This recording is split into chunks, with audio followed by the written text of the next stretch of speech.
Notice ఇచ్చి ఈరోజు morning 10 గంటలకు రమ్మన్నారు. మేము ముగ్గురు కూడా రావడం జరిగింది. వాళ్ళు ఏదో అడిగారు, అన్నిటికి కూడా సమాధానాలు చెప్పాం. ఇంకా అన్నీ కూడా కోర్టులో ఉన్నాయి, కోర్టులో చూసుకుంటాం తప్ప ఇంకా మీకు చెప్పేది కూడా ఏ విషయం ఏం లేదు. మాకు మాట్లాడకూడదు కూడా. ఖచ్చితంగా ఏదో నోటీస్ ఇచ్చారు, రమ్మన్నాం. వాళ్ళు రమ్మన్న టైంకి మేము వచ్చాం వాళ్ళ మీద గౌరవంతో. ఇంకేదన్నా ఉంటే కోర్టులో చూసుకుంటాం, అంతకు మించి ఏం లేదు మీతో మాట్లాడేది కూడా. అందరికీ నమస్కారం. జగన్మోహన్ రెడ్డి గారి ఆదేశాల మేరకు ఈ నెల 7వ తేదీన ప్రసన్న కుమార్ రెడ్డి గారి అధ్యక్షతన జరిగిన విస్తృత స్థాయి సమావేశం నిర్వహించడం జరిగింది. ఆ విస్తృత స్థాయి సమావేశంలో పార్టీని బలోపేతం గురించి కొన్ని సూచనలు పార్టీ కార్యకర్తలకు, నాయకులకు ప్రసన్న కుమార్ రెడ్డి గారు ఆదేశించడం జరిగింది. తదనంతరం కోవూరు నియోజకవర్గమే కాకుండా రాష్ట్ర స్థాయిలో కూడా ఏం జరిగిందనేది అందరికీ తెలుసు. దాని మీద మాకు 3 రోజుల క్రితం రాధన్నకు, ప్రసాదన్నకు మాకు నోటీసులు ఇవ్వడం జరిగింది. నోటీసుల ప్రకారం ఈరోజు పోలీస్ స్టేషన్కి రావడం జరిగింది. వచ్చిన తర్వాత పోలీసు వారికి పూర్తిగా సహకరించాం. వాళ్ళు అడిగిన సమాధానాలన్నీ ఇవ్వడం జరిగింది. మాకు కోర్టు మీద విపరీతమైన నమ్మకం ఉంది. అదేవిధంగా ప్రసన్న కుమార్ రెడ్డి గారి ఇంటి మీద దౌర్జన్యం జరిగితే దాని మీద ఈ రోజుకి కేసు తూతూ మంత్రంగా కట్టడం జరిగింది. దానికి కూడా మేము చట్టం ఆశ్రయించున్నాం.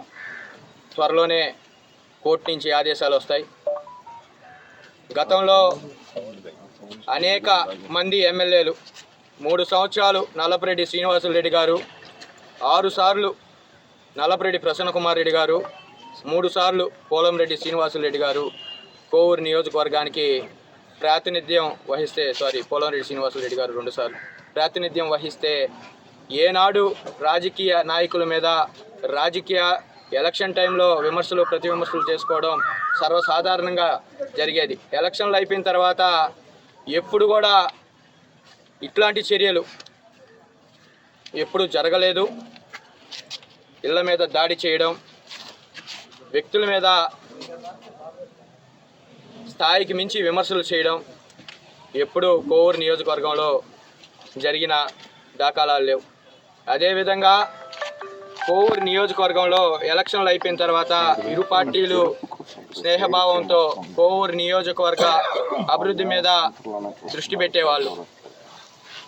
ఈరోజు పూర్తిగా రాజకీయాలు మారిపోయాయి. ఈరోజు వ్యక్తులకి సమస్యలు పెరిగే పరిస్థితిలోకి కోవూరు నియోజకవర్గం వచ్చింది. నేను ఒక సూచన అయితే కోవూరు మండలం తరపున అధికార పార్టీకి ఇవ్వదలుచుకున్నాం.